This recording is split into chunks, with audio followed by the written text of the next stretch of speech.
everybody, and welcome back to Girls Unscripted. My name's Kate Riccio. My name's Carolyn Murdoch. And Carolyn just told me I seemed low energy, so I'm trying to bring I it, baby. knew you were going to start with that. I was like, oh, she's going to be self-conscious about that.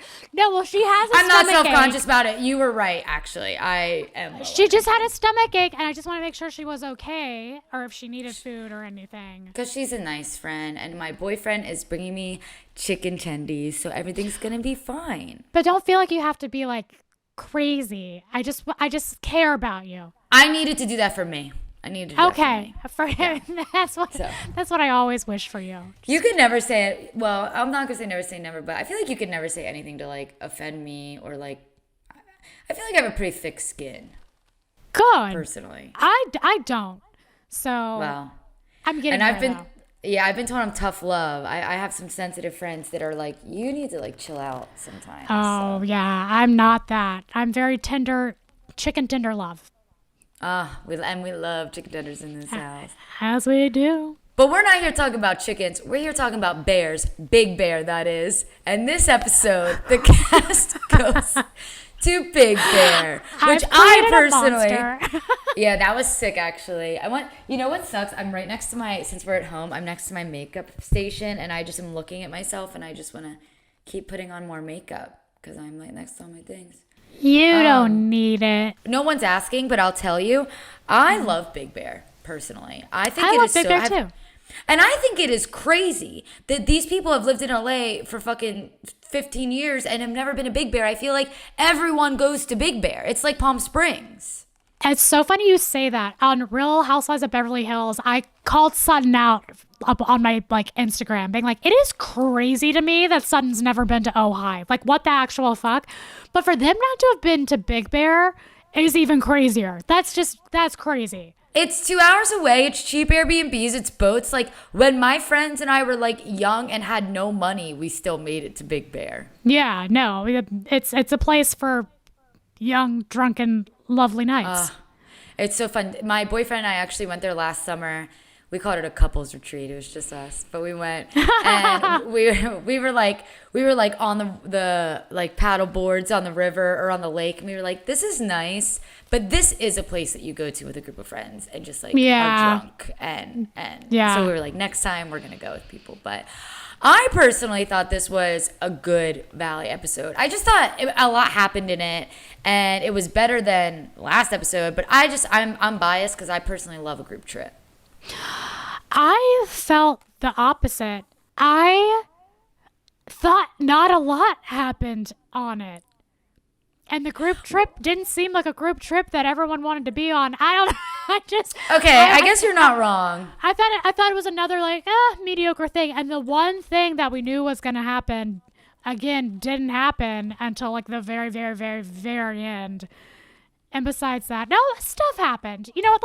Let's get into it.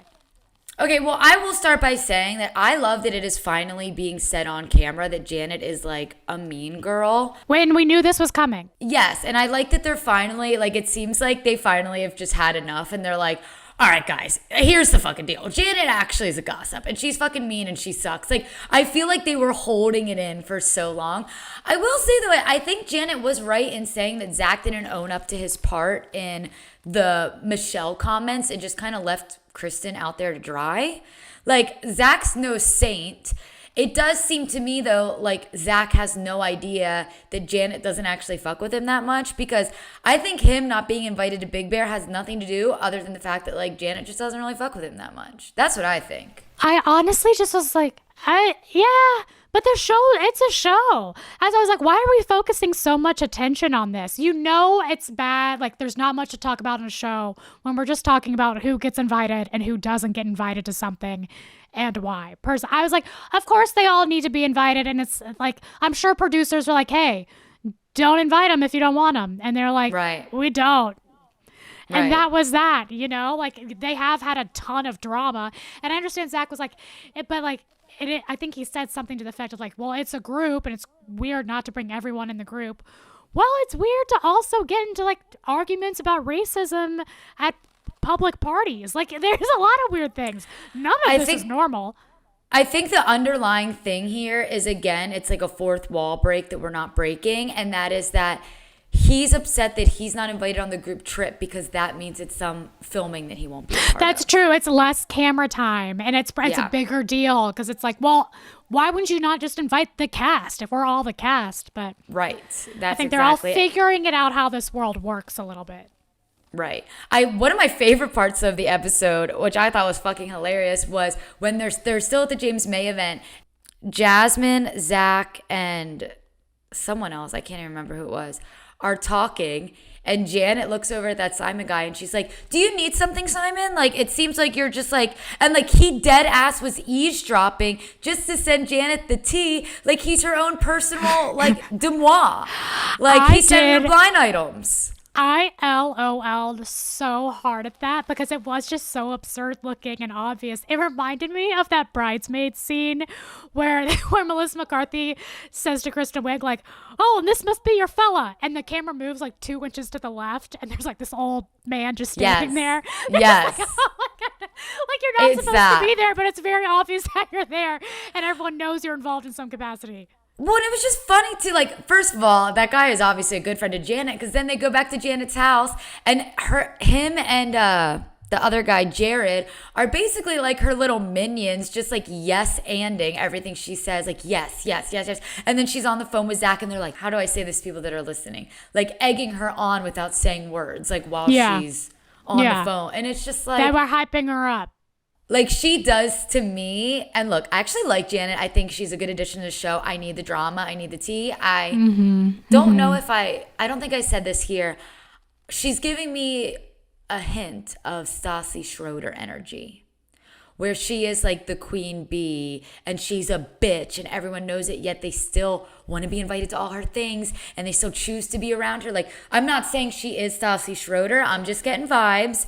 And she's the type of girl to me that she's the popular girl that walks down the hallway in school and she's got like her people behind her and she's like, and then they like run up and they're like, I don't know. She's a interesting. I totally see what you're saying. I see her more as someone who thinks she's a Stassi when she's really not.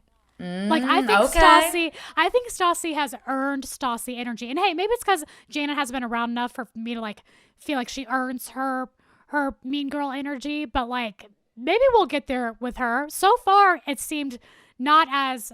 At least Stassi has this like joie de vivre that I do. I don't want to be mean. I mean, I just think they're very. I see what you're saying, and I hope Janet shows more of her like character besides the gossipy bad part because we want to see more than that from her. Right. Well, I do think she's funny too. I mean, her giving Jax that T-shirt with the meme of him drowning in Big Bear, like I think there's a reason that if everyone's gonna call Janet like someone who like gossips and a mean girl, there's a redeeming quality, and she seems funny.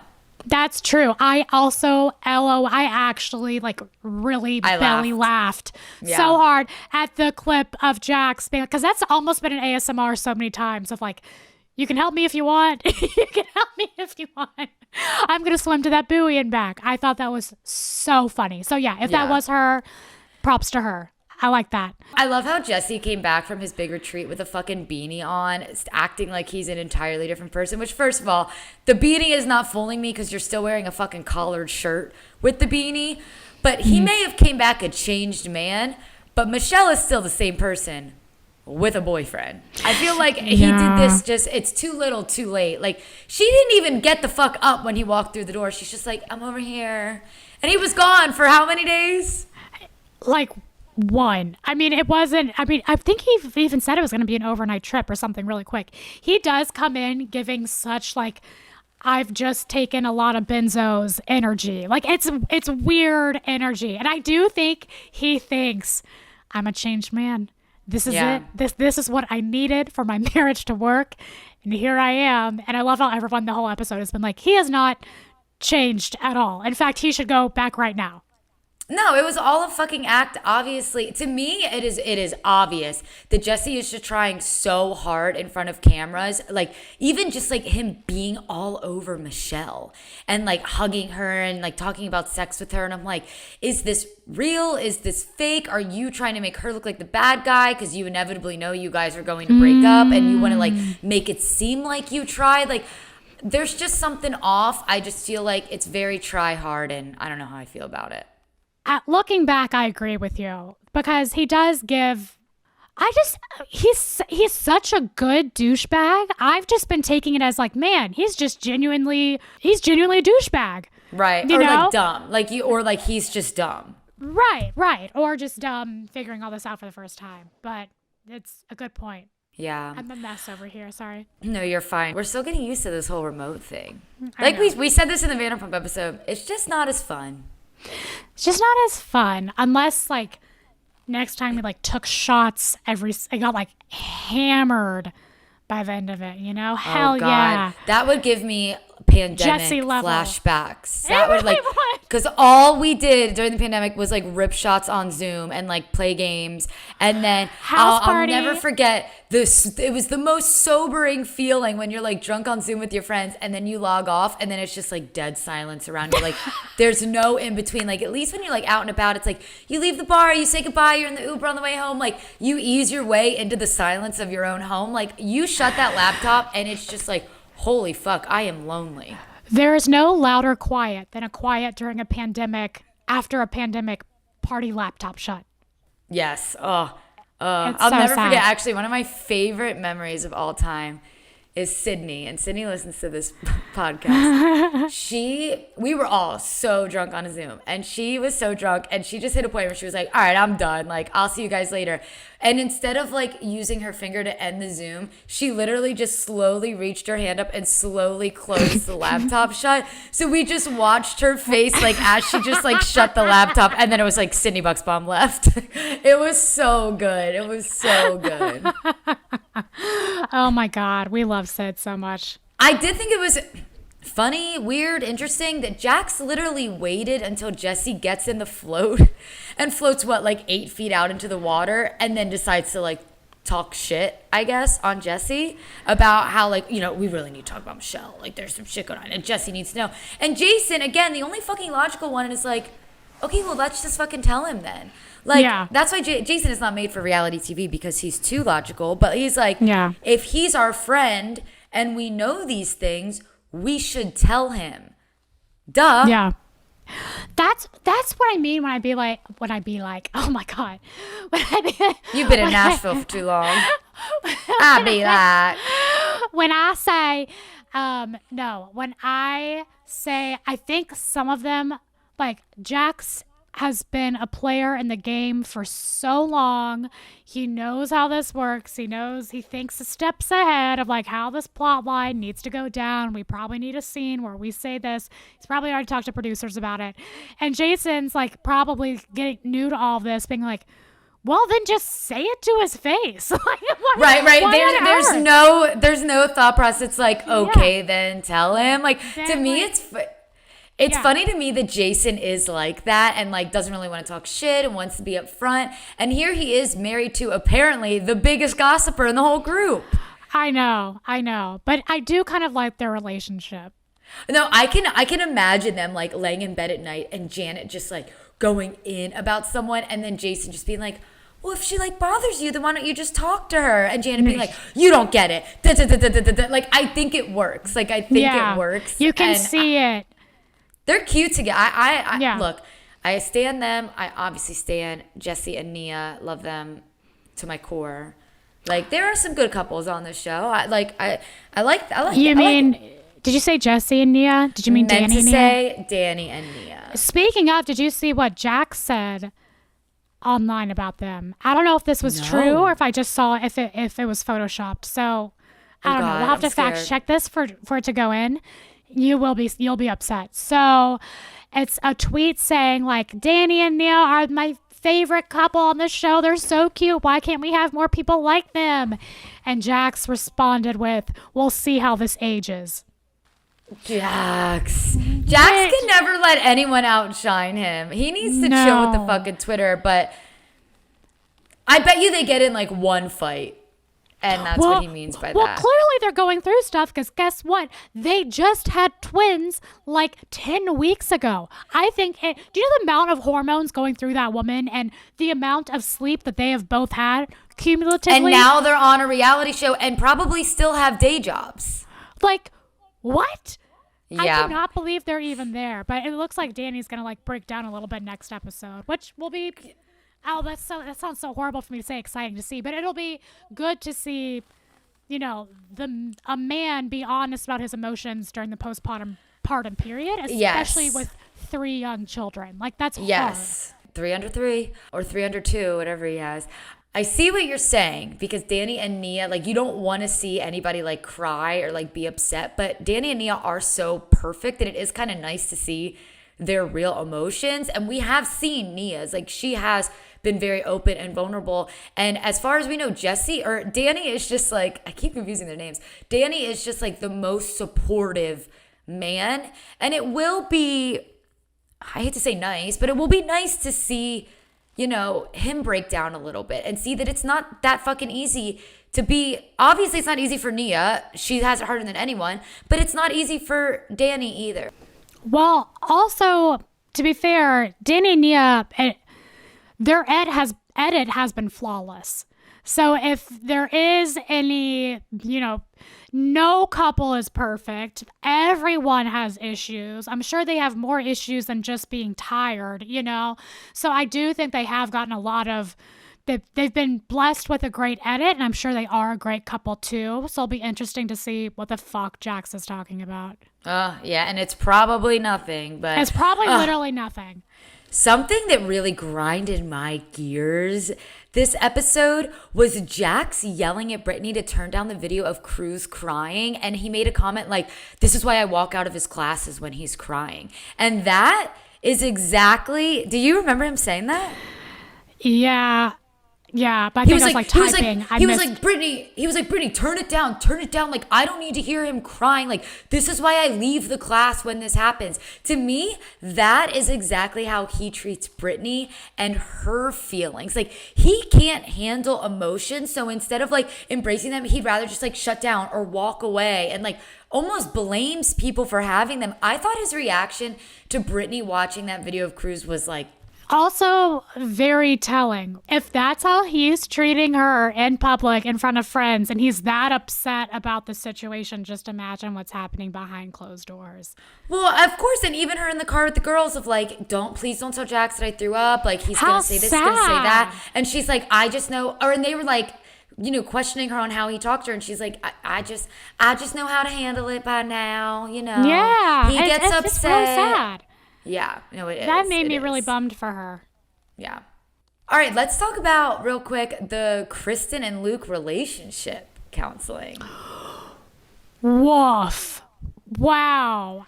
I'm starting to not be a stan. I mean, I think we've already started going downhill, but now I'm just like, there are so many things that you guys have not even discussed in your relationship. You're talking about having kids, you're going to gyno apartments, but you haven't even discussed money with each other? Well, you would be surprised how much money is like not discussed. If/when, I don't know. If/when, I'm going to say it again, I don't know. You get engaged and you go to premarital counseling, if that's a thing. That's like one of the main things you talk about is like, so have y'all discussed money? Because they're like two things couples divorce over: money and sex. Like, people just, you'd be shocked at what people just don't have hard conversations about until it's too late. And then you realize you're on very different pages and it's no good bears. No. Right. And you know what? That's fair. I don't want to, bad news bears. Yeah, bad news. No, bears. It's no good bears. It's no good bears. That's the Walmart version of the bad news bears. But you're right. Like, I shouldn't judge because I'm not in their position. I don't know. But I just think like they're going so hard on this whole having a baby thing. And then like she was like, well, I don't really want to talk about money. It's like, I don't know. I just feel like it's a huge step. I don't know. It's confusing. No, don't get me wrong. The whole thing I think is very bizarre. Like, having a child is harder than getting married. I haven't had a child, but that's what I I've would had assume. Yeah, of married course. people told. I have heard that from other married couples that like marriage is the easy part. Having a kid is the harder part.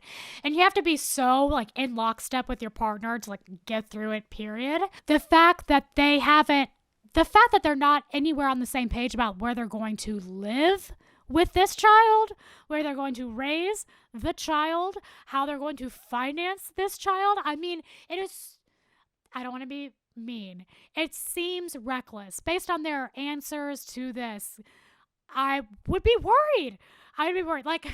Like Carl's dad on Summer House. I don't know if I would bless them to have a kid. I'd be a little worried.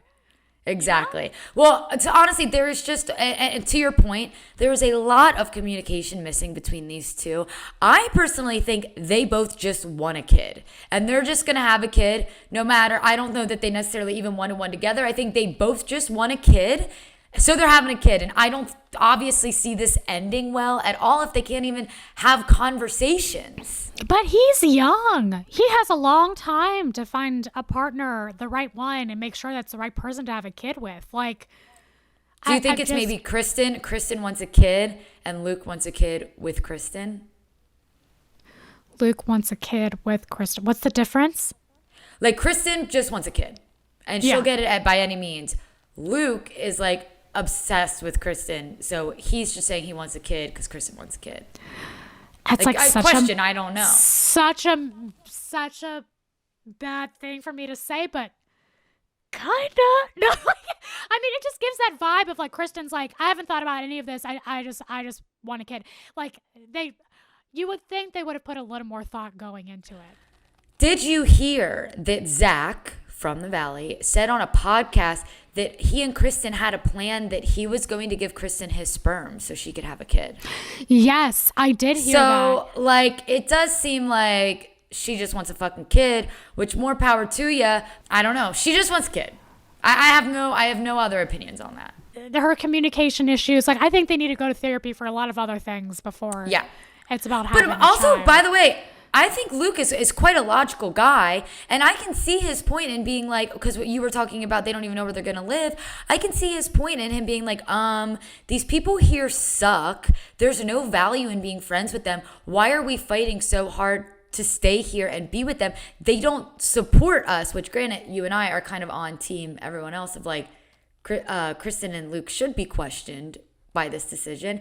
But I see where Luke's getting out of like, why the fuck are we staying here? Why do you want to stay here so bad? Your friends are assholes to you. Yeah. And he's already seen firsthand. The only thing that came to my mind was like, oh, well, paycheck, reality TV. Like, they're not going to do a spinoff of her going to Colorado. Or would they? I highly doubt it. But he's seen firsthand how toxic this environment is, especially for someone like Kristen. He's not going to vouch for something like that. Like, he's not going to be stoked to live in this environment with a family. God, could you actually imagine if we got a fucking spinoff show with Kristen and Luke? That would just be a real slap in the face. In, like, nowhere, Colorado, I would watch it. I'd watch the pilot. I'd watch the pilot. That's always, I'll always watch the pilot. Yeah, I just think these two need work, but they're going to relationship coaching, which... Great. Yeah. I hope that that's something that they do off camera, which I feel like they do. It's funny because they do this podcast together, and on the podcast, like, they seem like they have really great communication. Like, Luke talks more than he does on the show. Like, they just seem more in sync with each other. So there's definitely a lot that we're not seeing. Okay, that's a good point. I haven't listened to their podcast. I forgot they have one, but that's a good point. That's a lot more a bigger sample size to pull of like how their communication actually is. We're seeing the bare bones. And then I think like the last big thing that really happened this episode was the Jax and Michelle conversation, which, God, two people that would never one-on-one talk in real life ever are having this one-on-one conversation. It was so staged and planned, but why is this thing such a big fucking reveal? Like, anyone with eyes knows this. Like, we, the audience, know what's happening. Like, they're building up to this thing, and I just feel like it's very anticlimactic. Like, I know. We get it. I feel like maybe the show could have done a better job at making Jesse and Michelle look like they had a better marriage. So that way, when this big bomb gets dropped, I'm at least a little surprised. Oh, interesting. Like if they story produced it a little bit better. Yeah, like we knew this bitch has been cheating. Like, duh. And I'm like, more power to you. I was really excited though to see how she reacted to being confronted with it, because I'm still so confused and unsure and unclear because these players are so new to us and how they play this reality TV game is so new. If she knows this is coming, if this is going to be a blindside, like this sports analogy, this is a big play for, in theory, that he's going to come up and he's going to reveal something really detrimental to her character and her marriage, to see how she rolls with it. And so I was excited to see like what would happen. Her response was so interesting. To me, I think she knew, and she's a bad actress. Really? Do you think she knew it was coming and she knew how to? Well, sorry, I didn't mean to step on you. Say what you were on a roll. No. I wasn't on. No, I'm curious. Do you think that she knew this? Do you think she expected this to happen on the show and she already figured out how she was going to respond to it? I think she saw it coming. I think if Jax is pulling her aside to have a one-on-one, he's not asking her for fucking makeup advice.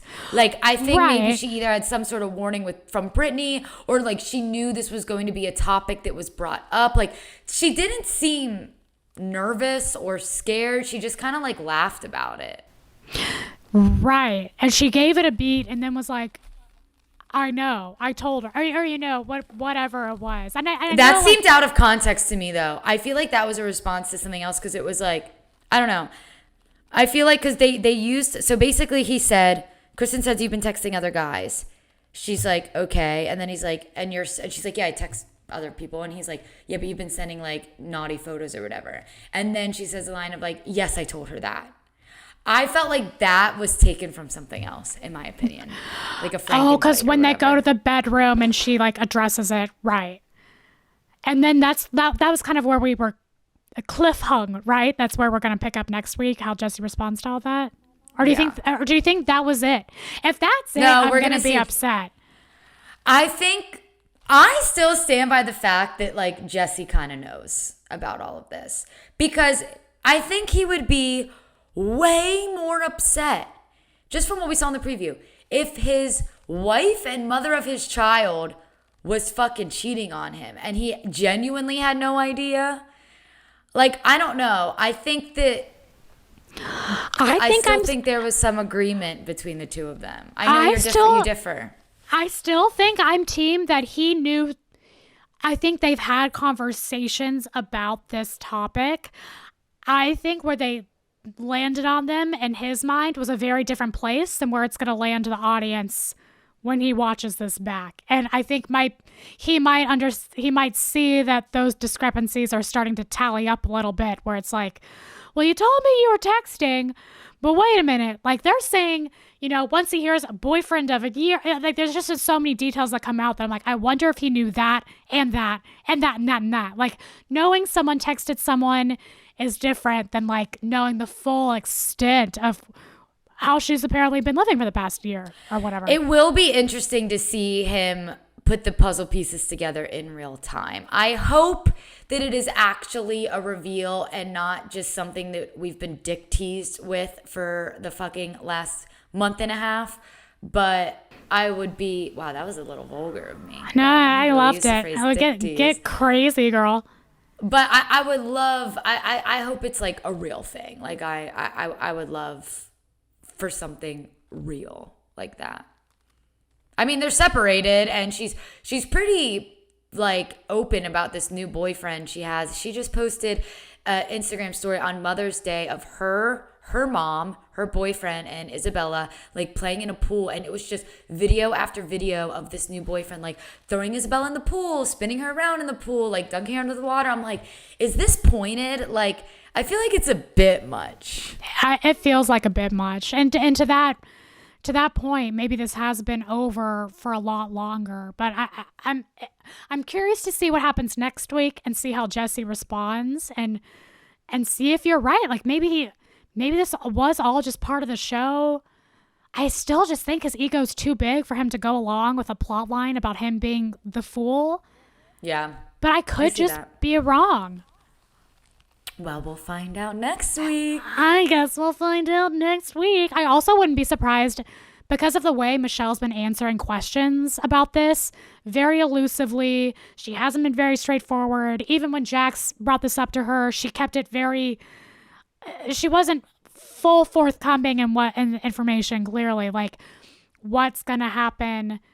Like, I wouldn't be surprised if we never talk about this again, also. Like, if that was the it of the cheating portion and now we're just on to the separation portion, I wouldn't be that surprised because she has not really given us a whole lot to work with in terms of what the fuck actually happened. And we do see in the preview for next episode, Jesse says, like, I think me and Michelle are officially done. So yeah, it does seem like it's getting to that point. Yeah, so maybe you're right. The chapter. You're right.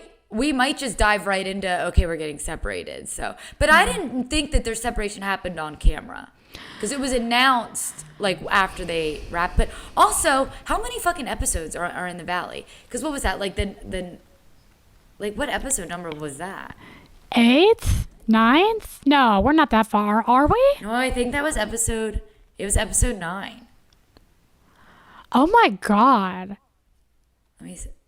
We don't have much left. I have no idea. Will IMDb know? Let's see. I tried to look this up with Vanderpump Rules. It says there will be 12 episodes. Oh my gosh. Anyway, so yeah, I thought it was a good episode of The Valley. I also just didn't think a ton happened except that Jax was a bitch to Brittany and that he confronted Michelle. And it's like, well, we'll see you next week. Well, and then there's the Kristen and Luke of it all. I think that this was an episode of build-up, and I think things are really going to hit the fan next episode. So I'm excited. I'm excited to recap it for you. So next week we will have our recap of the next Valley episode and Vanderpump Rules Reunion Part 2, which I'm also very excited about, obviously. Woo-woo! And we'll be in person, hugging tightly.